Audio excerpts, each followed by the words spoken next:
he was doing Black Voters Matter before Black Voters Matter existed.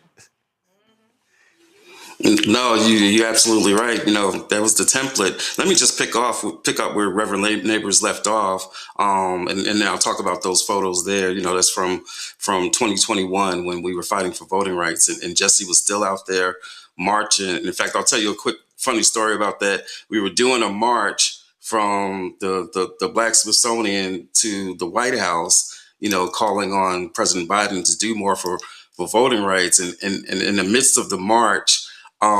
Jesse pulls on me. I got the megaphone or whatever, and he pulls on me, and in his voice, at that time, obviously he was still, having a challenging time getting sentences out, but he was telling me how to get the folks lined up correctly.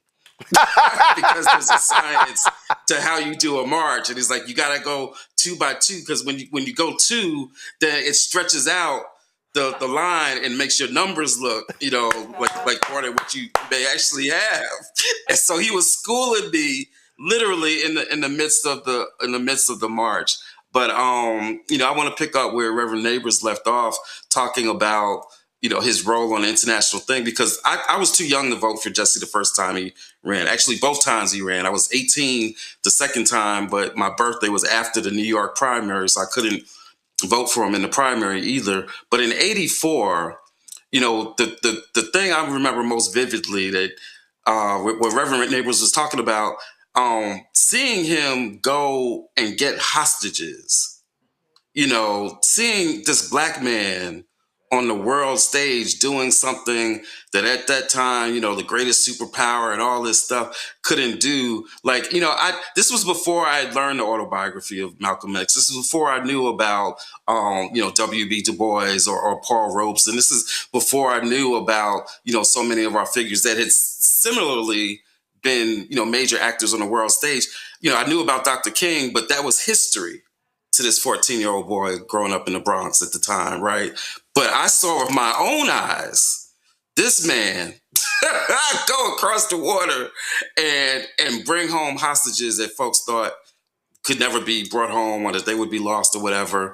And that shaped my thinking. I dare say to this day, even thinking about like what a young brother from the Bronx, can do on the world stage or on the national stage. And so that was my, real introduction to like the power that even I as an individual, could have. But your point about Jesse and Black Voters Matter before there was a Black Voters Matter, I love, what Professor Carr and the history lesson that y'all were just giving around the Gary Convention. I really believe, people will look back in Reverend Jackson's legacy and say, that he transformed the Democratic Party, or he got more Black folks mobilized. I think before all is said and done, that when the day comes when we have true independent political power, right? When we finally break this two-party system, that that some of the origins of that will go back to Jesse's run in '84, which, as Dr. Carr raised, is in turn an outgrowth of the Gary Convention, which was, one of the major planks was about Black independent political power. Jesse said it in Gary, right? About we not beholden to Democrats or Republicans. The natural course of saying that Black voters matter and mobilizing millions of Black voters to engage in this process, the natural course of that is that we have independent power, right?